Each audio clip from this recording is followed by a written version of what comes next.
бир көрүп сүйүү деген ошол окшойт да. Любовь с первого взгляда деген. Барсам эле сен үстүңөн арыз түштү деди. Караңгы жактарга көп баса бербе, бир күнү башыңа таш менен уруп бирдеме кылып коюшпасын. Эмил Балтабулов жумуштан кетсин дегендер кол көтөргүлө десем, бир 3-4 эркек балдар кол көтөрүп, базардан, көчөдөн көрүп калса эле, баягы байкуш балага апасы дагы эле ичип жүрөт экен дешип, сагынган апам түшүмүңдөп турат. Анан апама үй алып бере алдым да. Ырдын жарымына келгенде жер аябай катуу титиреди да. Анан ошондо жактырып калыптыр да. Айта албайт да кыз киши да. Күйөө балам иштеп атат, чыгармачылыктан алыстап кеткен.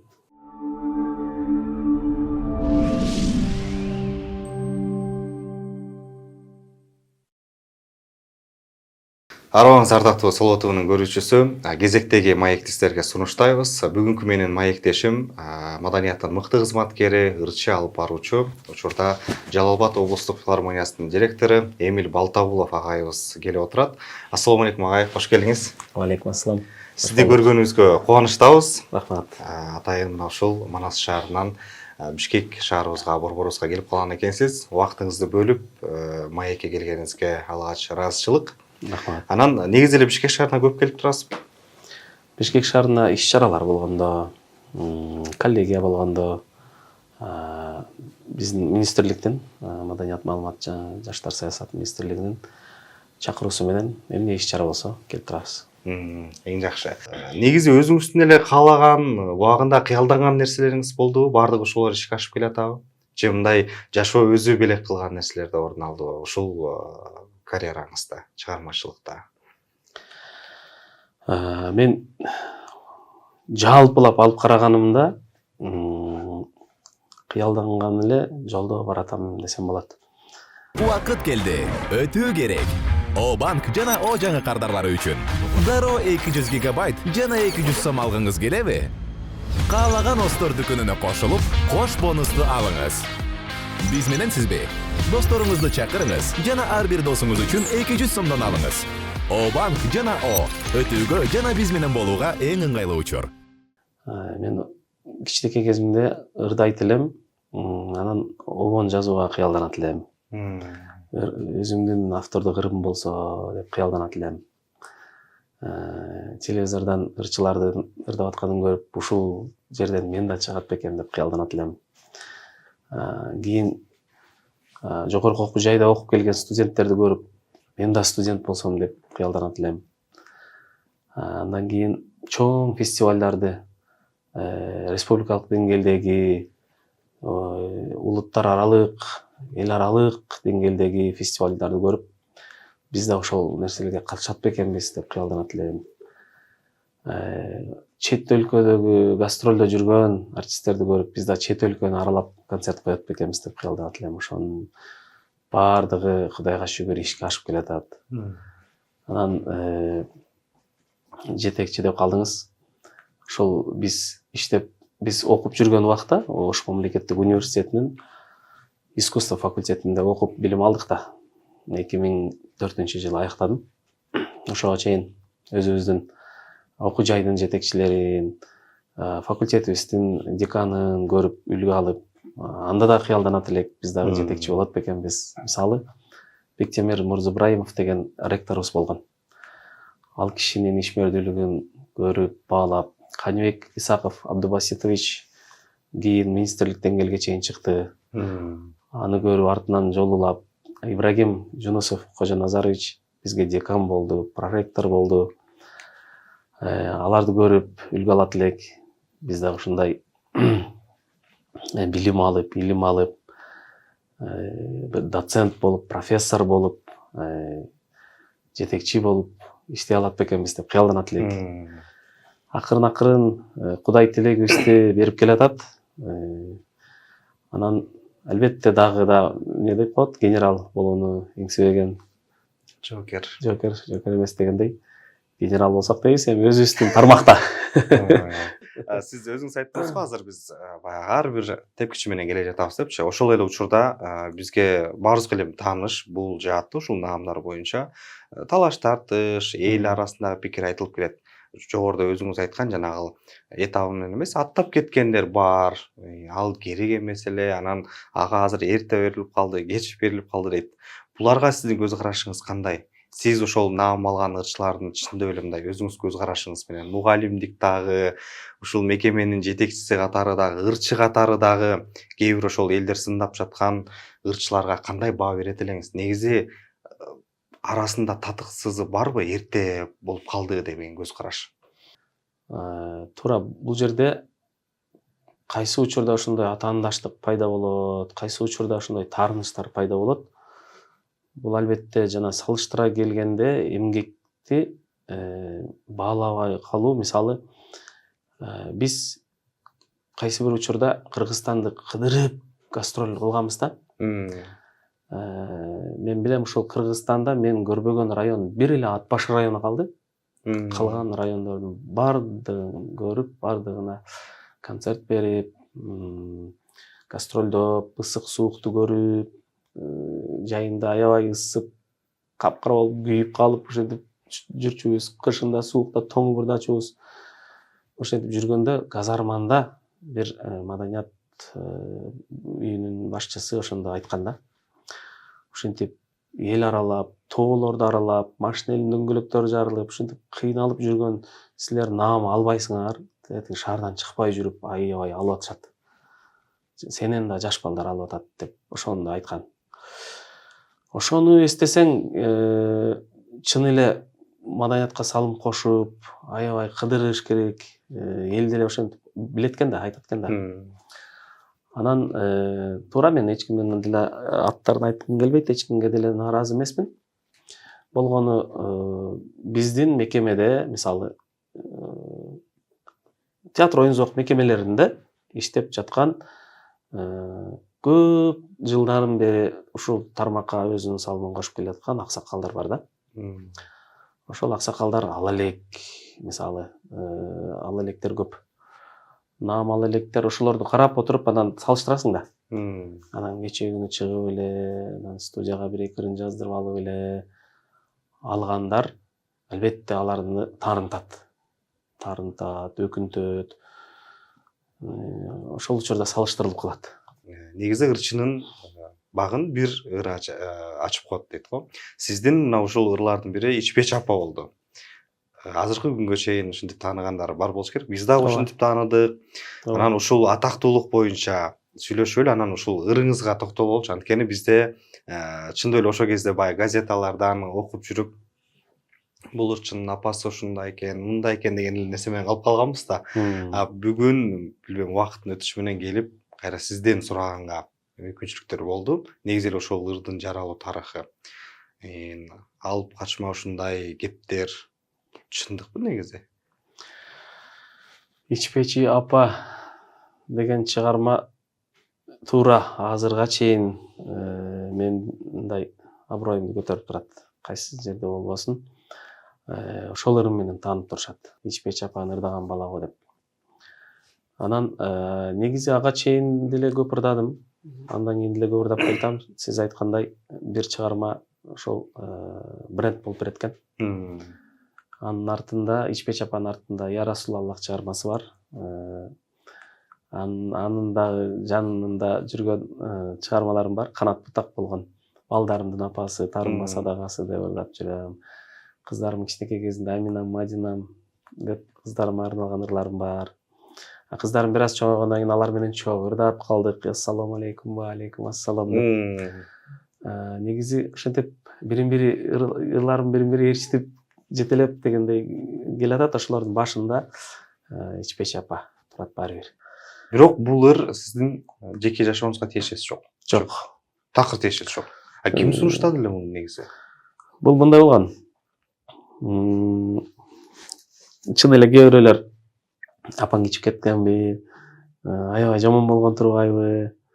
Анан кээ бир апалар базардан, көчөдөн көрүп калса эле, баягы байкуш балага апасы дагы эле ичип жүрөт экен дешип калчу да. Баягы бала деп. Анан бирок Кыргызстан билбейт. Оштун тегерегинде таанылды. Андан кийин кассетам чыкты. Ал убакта диск флешкалар жок, кассетага чыгарчубуз. Кассетага чыкты, базарларда коюла баштады, элдин баары уга баштады, ыйлай башташты, автору кимкен деп башташты. Автору Сыймык Бешеке экен деп да жүрүштү. Анан клип кантип тартылып калды? Министр, бир министрликтин министри, соц министри болуш керек, чакырды.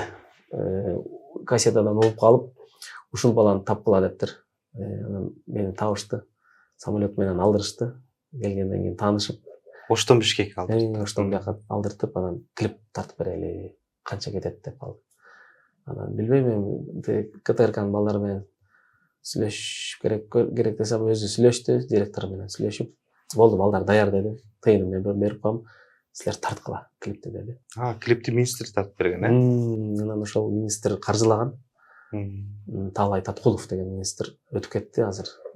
Жай жанатта болсун. Ошол киши себепчи болуп, бул клип тартылып калган. Бишкекте тартылды беле клип? Бишкекте тартылды. ОТРКнын алдында МБ деген студия бар эле, Мырза Айдаралиев, анан Бекбол деген балдар бар эле. Ошолор чогуу тартып, ОТРКдан 1 январь күнү, жаңы жылдын эртеси 1 январь күнү берди. 2006 же 2007 жылы. 2007 жылы. 2006 тарттык, 2007 эфирден кетти 1 январь күнү. Анан баарыбыз Кыргызстан боюнча көрүп атышат да, себеби эч ким жумушка барбайт. Эртеси күнү үйдө бар. Көрүп атат. Бияктан кошуналар кыйкырат, сен чыгып атасың телевизордон деп. Ошентип отурсак эле ырдын жарымына келгенде жер аябай катуу титиреди да. Аябай титиреди жер, ушундай титиреди. Кач болуп, балдарды алып 4-кабаттабыз. Дубалдан дубалга тийип, монтип коридор узкий болчу да. Монтип кач болуп, биякта мен ырдап атам телевизордо. Биз качып баратабыз. Соседтер качып баратат, кошуналар менен жарышып, эшикке чыксак элдин баары эшикке чыгып алыптыр. Баары эле мени карашат. Сен ырдап атканда титиреди. Кийин көпкө чейин айтып жүрүштү. Каяка гастролго барбай эле айтып жүрүштү. Ошондо сени көрүп отуруп ыйлап атканбыз, анан жерде кошо ыйлабадыңбы? Жерди да ыйлатпадыңбы депчи. Эми атактуулук мынакей республикага таанылдыңыз, азыркы күнгө чейин Кудайга шүгүр. Анан эми ушул чыгармачылыктан тышкары үй бүлө күттүңүз. Буга чейинки маалымат булактарынан билебиз, эми көрөрмандарыңыз да жакшы билишсе керек. Өзүңүздүн студент кызга жаңылышпасам турмуш кургансыз. Ооба, мен Ош мамлекеттик университетин 2004-жылы бүтүп, ошол эле жерде кайра мугалим болуп иштеп калдым. Деканыбыз Ибрагим Жунусов агай болчу. Бизди ошол жаштар иштесин, үйрөнсүн деп бир курсташым экөөбүздү жумушка алып калды. Анан ошол учурда бизге биринчи курстарды бөлүп койду. Экөөңөр биринчи курсту карагыла деп. Экөөбүз эки группаны бөлүп алганбыз. Анан көп алар, 50 чакты. Анан алардын баарын таанып бүтө элекмин. Сабак өтөбүз, тарбиялык саат өтөбүз, куратордук саат өтөбүз. Бирок ал мени байкаптыр, себеби келгенде эле мугалимдер айтыптыр. Жакшы окугула, ийгиликтүү бүткүлө, кызыл диплом менен бүткөн Эмил Балтабов деген бар, Замир Мырза деген бар. Ошолордон үлгү алгыла деп, анан ал чыгып студенттердин сүрөтүнүн арасынан Эмил Балтабов деген ким экен деп карайт экен. Келинчегимче. Анан сүрөтүм жана күн тийип тура берип өңөчүп кетиптир да. Укмуш эле макташат, бир начар эле адам турбай дептир да. Укмуш эле макташат го баары эле. Жакпады бага дептир. Анан кийин концерт берип калабыз. Концерт берип биринчи курстарга. Анан ошондо жактырып калыптыр да. Айта албайт да кыз киши да. Айта албайт экен, бирок айтат да. Кыздар тийишет дейт. Агай жаш экен, агай бойдок экен, агайды мен чабам деп ушинтип жүрүшөт дейт да. Мен болсо айта албайм дейт. Анан бир күнү мен өзүм чогулуштан чыгып келатсам саламатсызбы агай деп алдыман өтүп кетти. Антип көзүмө жакшы көрүндү. Анан мындай биздин курстун кыздарыбы же башка жактан да келип кээде сабак өтүшчү эле. Мисалы инфактан келип сабак өтүп кетишчү эле. Ошолор экен деп койдум. Анан экинчисинде сыртта сүйлөшүп отурабыз. Замир мырзалар менен чогуу сүйлөшүп отурсак кайра келип калды. Анан келип калды эле. Эми жүрөк жана бир көрүп сүйүү деген ошол окшойт да. Любовь с первого взгляда деген. Анан ордуман тура бериптирмин да. Өзүм да билбейм. Ордуман тура берип эле кел отур биз менен деп элечи. Анан жок кечиресиз агай, мен бир жака башым керек эле деп анан кетип атса. Кой бергим келбейт да, жана атын жок дегенде сурап калайчы, бул ким болду экен өзү депчи. Бизде окуйт бекен же сырттан келген кызбы деп. Анан артынан барып, анан сен атың ким? Каяктан болосуң деп. Анан 2-3 кыз менен башкы корпуска кетип атышты, главный корпуска. Анан мен да кошулуп алып, мен да ушул жакта жумушум бар эле деп коюп, чогуу баратам. По пути сурап баратам. Каяктан болосуң десем, Карагулжадан деди. Каякта окуйсуң десем, сиздерде окуйм го деп калды. Деп, канчачы курсуң десем, агай өзүңүздүн эле курсуңуздамын го, 1-курстамын го. Сен бизде окуйсуң десем, ооба деп, ошого чейин байкап отурмун да. Алар көп да. Ар бирин карабай эле сабак өтүп береткенбиз да. Анан, бизде турбайсыңбы деп. Болгону жана бул башка группада эле. Биз 2 бала бөлүп алганбыз да 2 группага. Булар ошо музыка группасында, булар эстрада группасында, мен музыка группасында окутам. Ошентип анан башталды мамиле. Кызык окуялар болгон. Канча убакыт сүйлөштүңүздөр? Талашкандар болгон, деканга кат жазгандар болгон. Эмил агайды жумуштан айдап бериңиз. Себеби биздин курсташыбызды сүйүп калды. Өзү мугалим болсо деген сыяктуу болот да. Мугалим болсо, мугалим студентти сүйгөнгө болбойт. Жумуштан айдап бериңиз деп Ибрагим Жунусовго кат жазышыптыр. Агайгачы. Агай телефон чалып калды. Анда мындай телефон эмес. Жатаканада жашайм мен. Жатаканага вахтага чалды, вахтёрша мени чакырды. Декан чакырып атат деп. Келип алсам эле, тез мага келчи деди. Барсам эле, сенин үстүңө арыз түштү деди. Азыр окуйм, бирок сен почерктерин карабай эле кой деди. Ким экенин карабай эле кой, мен окуп бердим. Окуп берди. Анан тиги ушундай Эмил агайды жумуштан кетирип бериңиз. Биздин курсташ кызыбыз Гүлгүнайды жакшы көрүп калды депчи. Анан окуудан кийин жеткирип, жатаканага жеткирип коюп атат кечинде. Көрсө өздөрү жеткире албай жүргөн экен да. Сиздин конкуренттерби? Конкуренттер экен алар. Өздөрү жеткире албай, жеткирейин десе эле мен жеткирип коет экенмин. Анан алар өч алыштын жолун издешиптир да. Анан агай айтты, мен түшүнөм деди. Себеби мен да башыман өткөн деди. Мен да Чынараны жакшы көрүп калганда ушинтип менин үстүмөн жазышкан деди. Мен үстүмөн жазышып, мени кетиребиз дешип, мен менен урушмакчы, мушташмакчы болушкан деди. Сен менен да мушташып жүрүшпөсүң, абайла караңгы жактарга көп баса бербе, бир күнү башыңа таш менен уруп бирдеме кылып коюшпасын. Өзүңө абайла деди. Анан сага бир суроом деди. Бул кызга үйлөнөсүңбү деди. Анан үйлөнөм агай дедим. Үйлөнөм десем, мамилең серьезно, олуттуубу, серьезнобу деди. Ооба десем. Үйлөнөм десең мен каршы эмесмин. Эгер үйлөнбөйм десең анда каршымын деди. Ооба агай дедим, мен окууга келгенден бери мындай биринчи жолу башыман өтүп атат. Себеби ошон үчүн үйлөнөрүмө ишенген үчүн мен бул кызды жактырып мамиле кылып атам. Десем, анда сени колдойм. Иштен айдабайм. Иштей бер. Сүйлөшө бер. Сүйлөшө бер. Мен кирип чогулуш кылдым деди. Чогулуш кылдым. Сурадым деди. Эмил Балтаболов жумуштан кетсин дегендер кол көтөргүлө десем, бир 3-4 эркек балдар кол көтөрүп, калгандары неге кетет деп ушинтип бири-бири сүйлөштү деди. Анан иштен кетпесин дегендер кол көтөргүлө десем, шар көтөрүшөт, жана 3-4 отурушат дейт. Көтөрө албай. Мен билдим деди, мен психологмун деди. Кимдер жазганын, аттарын жазбаса дагы кимдер жазганын мен билдим деди. Демек сенен талашып жүргөндө балдар экен. Ал жерде кыздар жок экен, жалаң балдар экен. Сени көпчүлүк колдойт экен. Иштей бер. Болгону абайла деди.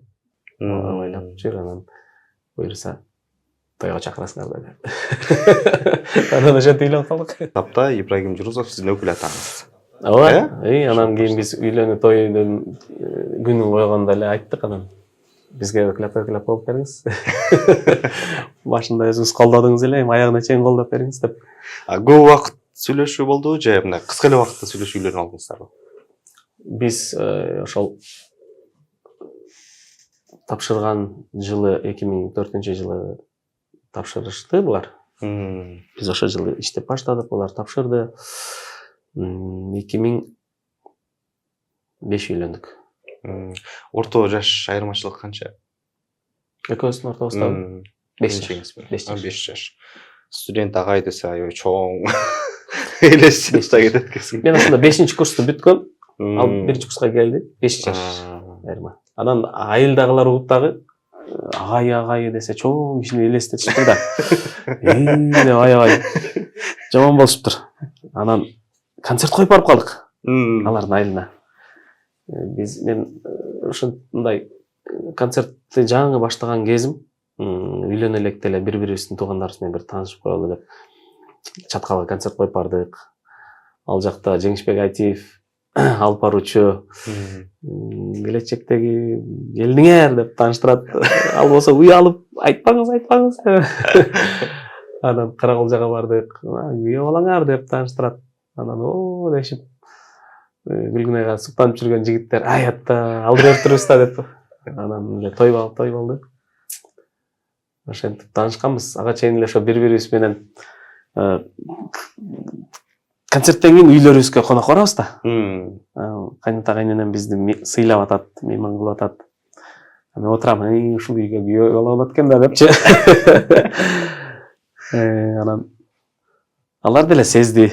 Себеби дуэт ырдап атабыз. Анан бири-бирибизге арнап ырдап атабыз, сезди. Анан биз бир передачага да чыгып алганбыз. Агай менен студент. Мен бир жакшы чыгармачылыкта сырдашкан эжем бар эле, ал ЛТР телеканалында иштейт эле. Жүрөк сыры деген передачасы бар экен. Ушуга как раз силер аябай топ келатасыңар да, келгилечи деди. Барсак эле бизди отургузуп, студенттерди отургузуп, студенттер бизге суроо берет, эже да бизге суроо берет, кантип таанышып калдыңар, келечегиңер кандай, планыңар кандай деп биз аябай сырдабыз, айта бериптирбиз. Ош шаарына гана көрсөтөбүз, башка жак көрбөйт деген да. Анан бир жумадан кийин сонун передача болуптур. Комиссия мактап атат. Республикага кое бердик деп туруп, кое берип салат да. Анан кыздын ата энеси көрүп, телефон чалып, сени биз окууга жиберсек, сен агайың менен сүйлөшүп, эфирден чыгып атасың. Сен окууну токтотосуң, үйгө келесиң деп урушуп. Каршылыктар да болгон экен да бир аз, Бир башында угуп алып ошентип экен. Анда биле элек эле да. Жана гастролдорубузда боло элек. Биринчи жолу эфирден угуп атпайбы алар? Сюрприз кылган турбайсыздар сиздер дагы. Сюрприз боло, кайната давлениясы көтөрүлүп, кайненемди укол сайыбага. Ошентип биринчи күнү аябай жаман болушкан. Өзүңүздүн жубайыңыз ырчы, мына чогуу азыркы күнгө чейин эмгектенип келесиздер. Анан күйөө балаңыздагы эстрада ырчысы Канат Култаев агабыздын атайын ушу жигиттерден турган тобунда ырчы экени дагы айтылды. Ушул тойдо ошол социалдык баракчалар, массалык маалымат каражаттары жазып жатты. Анан 18 жашында кыздын узатты. 19-да, айтор ошол боюнча дагы пикирлер көп экен. Көз чаптырсак, талаш тартыш жараткандар бар экен. Жаш деппи? Жаш деп. Кандай жооп берет элеңиз сиз ушул пикирлерге? Аябай жаш берип койду кызын, окутуш керек эле деген сыяктуу пикирлерге сизден жооп болсун. Ооба, кызым негизи 19 жашка толгон күнү той болду окшойт. Толгон күнү той болду. же бир күн мурда болду. Анан күйөө балам Курманбек Казакбаев илгертен эле мага шакирт түшүп, мага шакирт болуп Жалал Абадта. Мен агай, мен талантым бар, угуп көрбөйсүзбү, ырдатып көрбөйсүзбү деп келген бала. Анан угуп көрүп, жакшы ырдайт экенсиң деп мен да колдоп, ээрчитип жүрдүм. Эстрадалык тобубуз бар да, ошол жерде ырдатып жүрдүм. Анан жакшылыктарга, тойлорго кызмат кылганда аны жардамчы кылып ээрчитип алчумун. Үйгө да бат-бат келип турчу, кыздарым ойнотуп, кыздарым андай аябай эле кичинекей, баягы ассаламу алейкум деп ырдап жүргөн убагы 3-4 класс кыздарым. Бул болсо агасы катары, бир тууган катары эле ээрчитип, мороженолорду алып берип, ушу парктарда ойнотуп, ошентип бир семьяда эле жүрчүбүз да. Анан чогуу тиги кар тепкени тоолорго чыкканда деле бир үй бүлөдө эле аны ээрчитип алып эле жүрчүбүз. Анан чоңоюп 8 класспы, менимче 8-9 класс болуп калганда ушул телефондор чыгып уже телефондо сүйлөшүп калышыптыр. Курманбек анда бияка келген, Бишкекте ырдайт, заман эстрада тобунда ырдайт. Анан карындашынан кабар алып турат. Кээде жазышып коет. Анан телевизордон ырдап чыкса, Курманбек экем дешип, кыздарым сүйүнүшүп, телевизордон чыгып атат дешип. Ошентип жүрөт. Анан бир күнү эле ошол эме болуп калды. Ата-энесин жиберип, кызын берет болду бекен, бир сурап көрбөйсүзбү? Эмне дейт болду экен, ойлору кандай экен, же башка пландар бар бекен? Мен аны жакшы көрөм, эгер макул десе үйлөнөт элем деп жөнөтүптүр. Анан келип бизге айтып калды. Эми пешенесине жазган болсо, биз эч жакка кача албайбыз. Бул тагдыр деп коет. Эгер пешенесинде жазган болсо, экөө үйлөнүп бала чака болушсун. Эгер жазбаган болсо, анда башка үйлөнүп, кызым башка турмушка чыгып кете берет деп эле койгонбуз. Анан күндөрдүн бир күнүндө эле чайга чакырып калды. Барсак, туугандары отурат. Столду аябай жакшы жасап коюптур. Мурдагыдан дагычы, мурда деле анча-мынча дос катары, коллега катары чакырып турчу. Мунусунда башкача да. Өзгөчөрөөк, Өзгөчө. Анан кымбат ресторан. Анан кирип отуруп, анан сезе баштадык. Туугандарын бекер чакырбаганго деп. Анан бир аз сүйлөшүп, таанышып отурдук. Анан бир абасы айтып калды. Эми тоготер жерин айталы. Жашырганда эмне? Силердин кызыңардын колун сураганы чакырдык. Бири-бириңер менен жат эмессиңер. Коллегасыңар, доссуңар. Балдарыңар деле бирин-бири жакшы тааныйт. Жакшы ниет кылып, бир жакшылыкка бата кылалы деп келдик. Деп калышты. Анан эмне дешибизди билбей эле кызыбыздан сурап көрөлү деп анан кызыбыздан сурасак, ата бюджетке өткөн да. ОРТдан жакшы балл алып бюджетке өткөн. Анан заочный жок экен. Сырттан окуу бөлүмү жок экен. Окуумду бүтүрүп алсам кандай болот, ошого чейин күтө алат бекен деп калды. Анан биринчи курсту эми бүткөн. 4 жыл. Анан 4 жыл бүтпөйбүз го, балабыз күтпөйт го, 4 жыл итак эле көп жүрүп калды. Ушун быйыл киришип калдык, быйыл үйлөп койрели деп булар туруп алды. Кызым болсо, мен турмушка чыкпайм деп айтпайм, бирок күтсүнчү дейт да. Күтсүнчү, мен эми эле окуум жакшы көрөм. Ушул профессиямды жакшы көрөм, таштап башка ишке өтө албайм. Ушуну бүтүп алайын, дипломду болуп алайын дейт. Анан ортодо кеңешип кескен бармак оорубайт деп анан неме кылдык. Сен дагы до конца бүтпөй эле кой. Анан булар дагы такыр эле окутпай койбосун, окутсун деп ортодо сүйлөштүк. Макул окутабыз, улантабыз, окусун улантабыз. Чогуу жашап окуй беришет, экөөнү ошко жиберебиз. Дешти. Анан ортодо кеңешип кескен бармак оорубайт деп ошентип чечтик. Анан той болду. Тойдон кийин бир аз кайын журтуна кызмат кылып анан көчүп кетишти. Азыр Ошто жашап атышат. Күйөө балам иштеп атат. Чыгармачылыктан алыстап кеткен. Ырчылыктан, тиги той топур концерт дегендерден 0. Азыр башка кесип мээси болуп кетти. Өзү негизи геологияны бүткөн, диплом геолог. Бирок курулуш тармагына кирди. Курулуш тармагында азыр чоң үйлөрдү куруп, курулуш фирмасында иштейт. Жакшы, бактылуу болсун. Анан сиз ошол студияга келгенде атайын китеп менен келген экенсиз. Бул китеп тууралуу дагы сурайлы. Сагындым апа деп жаңылышпасам. Сагындым апа деген китебим ошо жана кыялдар дегендей, көп нерсени кыялдандык дегендей китеп жазуу дагы өзүмчө кыялым болчу. Мен да бир китептин автору болот бекем деп. Анан бүт ошол жазган чыгармаларымдын тапканым, таба албаганым дагы көп жерде калып калды. Тапканымдын баарын бириктеп ошол жерге кээ бир ырлардын сөзү меники болсо, кээ бир ырлардын обону меники, кээ бир ырлардын сөзү дагы ону да меники. Шылып мага таандык ырлардын баардыгы ушул жерде. Нуржигит Кадырбеков агайыбыздын сөздөрүнө жазганмын. Жеңишбек Жумакадыр агайыбыздын сөздөрүнө, Алы Туткучевдун Ишылып көп эле акындардын сөздөрүнө обон жазганмын. Анан Сагындым апа деп баштаганымдын себеби апам барда чыкпай калды бул китеп. Апам дүйнөдөн өткөндөн кийин 2025-жылы чыгып калды. Ошон үчүн апамга арнадым. Апам жөнүндө ыр менен баштадым. Уруксат болсо бир окуп койсом. Сагындым апа деген эң башында эле ошол ыр.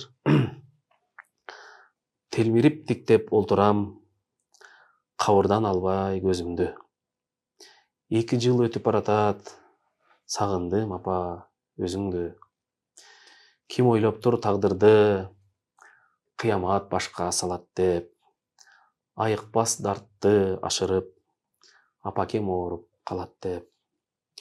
Алтыным туюп жатсаңыз, Куранды ар күн багыштайм. Бейишти кыл деп Кудайдан суранам, күндө табыштайм. Кемчилик кылган күндөрүм, эстесем алам үшкүрүп. Кечирим сурап мен ыйлайм, тиземди эми жүз бүгүп. Ар ойду ойлойм айлам жок, ушинтип жүрөк соолбойбу. Өкүнүч эзет балаңды, бир келип кетсең болбойбу. Телмирип тиктеп олтурам, кабырдан албай көзүмдү. 2 жыл өтүп баратат, сагындым апа өзүңдү. Деп апама арнап ыр жазып, андан башка дагы апама арналган ырлар бар буякта. Ушинтип баштаган китебим. Анан бул китепти ошол сиздердин редакцияга, сиздердин каналыңыздарга элек кылып тапшырайын деп атайын алып келдим. Чоң рахмат. Кабыл алып каласыздар. Чоң рахмат. Бар болуңуз. Анан ошол Сагындым апа деп ат койгон экенсиз. Азыр эмнелерди ошол апаңызды азыр ыр окуп атканда негизи эле апа тууралуу суроолор берилгенде көз алдыңызга эмне тартылат дароо эле? Эмнесин эстейсиз көбүрөөк? Көбүрөөк ошол батасын эстейм. Балам буйруса маданият министри бол деп көп бата берет да. Берет эле. Анан ошол ырчылыкка, комуз ойногонго апам үйрөткөн. Комуз ойногонго ошо жаштар маршы, кербезим деген 2 күнү эң биринчи апам мага мугалим болуп өзү үйрөткөн. Анан апам экөөбүз дагы көп күндөрдү, оор күндөрдү баштан кечирип калдык. Бир убактарда бир үй алганбыз. Апам медицина тармагында иштеп, анан өкмөттөн бир батир алып, ошол жерде жашап экөөбүз. Анан кийин черек көчүп кеттик да. Көчүп кеттик, ал үй каралбай калып калды айылда. Сумсар деген айылда. Анан мен убакыт өттү, инфляция болду, аябай баалар өзгөрдү. Анан мен конкурска катышышым керек болуп калды. Ысык көлдө Кадыр түн фестивали башталды. Мен Ош мамлекеттик университетинин атынан жөнөдүм. Бирок мындай карасам, сахнага кийип чыкчу бир жакшы костюм, туфли жок да. Анан апа үйдө сатпайлыбы десем, макул деди. Анан ал үйгө бирөө күйөөсү жок эле бирөө балдары менен эшикти кылпыны бузуп эле кирип алыптыр да. Анан мен акча бере албайм, берсем 1000 сом берем дептир. Анан 1000 сом берип жибериптир таксиден. Апам да аябай жоош. Мейли деп эле. Өзүбүз ошто батирлеп, жатаканалап жашап жүрөбүз. Анан мейли деп эле алды эле бечара экен да байкуш деп эле 1000 сомго сатып жиберип анан ага бир туфли алгам да. Эсимде да. Бир акчасына бир туфли алгам. Анан Ысык-Көлгө барып катышып 5000 сом утуп алгам. Мени дакталган турбай, ошончо мерет барды. Сагыныч эстегенде мындай өзүңүздү сагыныч баары бир болот да. Анын бардыгын айтып атасыз. Эмне көбүрөөк басат сагынганда? Апам түшүмө кирип турат. Сагынганда апам түшүмө кирип турат. Мен ошо бир аз болсо дагы өзүмдү алаксытканым, апам жок дегенде ошо Меккени көрүп алды, Мадинаны көрүп алды. Ошол жерде пайгамбарыбыз Мухаммед саллаллаху алейхи вассаламга салам, салават айтып ошол жерде турду. Ошо Меккедеги жана Байтулла ташын айланды, таваф кылды, умра кылды деп ошого шүгүр кылам да. Бир жагы шүгүр кылам, анан бир жагы 62 болсо дагы жаш берди. Кудайга шүгүр. Ошончо болсо дагы жашты көрдү. Ошо 62 жылдын ичинде эмнелерди гана көрдү, кыйынчылыгын да көрдү, жыргалчылыгын да көрдү. Анан апама үй алып бере алдым да. Негизгиси аябай көчүп жүрдүк, качан үйлүү болот экенбиз деп апам да көп көксөп жүрдү. Анан ошо үй алып бере алдым деп ошого да бир аз өзүмдү мындай успокоить этем да. Кайсыл ырды угуп жүрөсүз Эмил байке азыр? Эң көп угуп аткан кыргыз эстрадасындагы кайсы ырчынын, кайсы ырын аябай жактырып угуп атасыз? Эстрада жаатында Элера карындашыбыздын ырларын угуп жүрөм. Себеби бул Элера жаңы ыр жазганда менен бөлүшкөн. Байке, ушуну сындап бериңизчи, көрүп бериңизчи, менден ырчы чыгабы чыкпайбы? Ушундай шоу чөйрөсүнө кадам таштап атам, батаңызды бериңиз деген сыяктуу анын ырларын угуп, кээ бир ырларына сын айтып, кээ бир ырларын мактап ушинтип жүргөм. Анан жакшы, аябай таланты сонун экен, аябай жарып чыгып кетти азыр. Элеранын ырларын көп угам. Ибрагим Кожоназаровичтин Жалалабад деген ырын укмуш аткарды. Кечээ концертте дагы сонун ырдады. Анан Жалалабадда Манас шаарыбыздын жана жаңы администрация курулбадыбы? Ошонун алдында дагы өтө чоң концерт болгондо дагы эң баалаган чыгармам ушул болду. Элера чыгып, Жалалабадды укмуш аткарып койду. 5 эмес, даже 100 койдум да. Анан дагы кимдерди баалайм. Анан биз кичинебизден угуп келаткан Бекбор Биев агабыз менен Сыймык Бейшекеевдин агабыздын ырларын мен эч мындай өткөрүп бере албайм. Алардын ыры чыкса сөзсүз аягына чейин угам. Азыр дагы машинада жүрүп, сөзсүз экөөнүн ырын угуп кетпесем кете албайм да. YouTube'да ачып эле биринчи Бекбор Биев, Сыймык Бейшекеев деп издейм да. Эң жакшы. Сизге рахмат айтабыз дагы бир жолу. Ушундай Бишкек шаарына келгенде жаңылыктарыңыз менен бөлүшүп, буюрса дагы көп жараткан ийгиликтериңизди бөлүшүп маек кылалы. Сизге чоң рахмат, чыгармачылык, жетекчиликтеги ийгиликтерди каалайбыз, бар болуңуз. Рахмат. Ардактуу көрүүчү, кийинки маектерден амандашканча бар болуңуздар.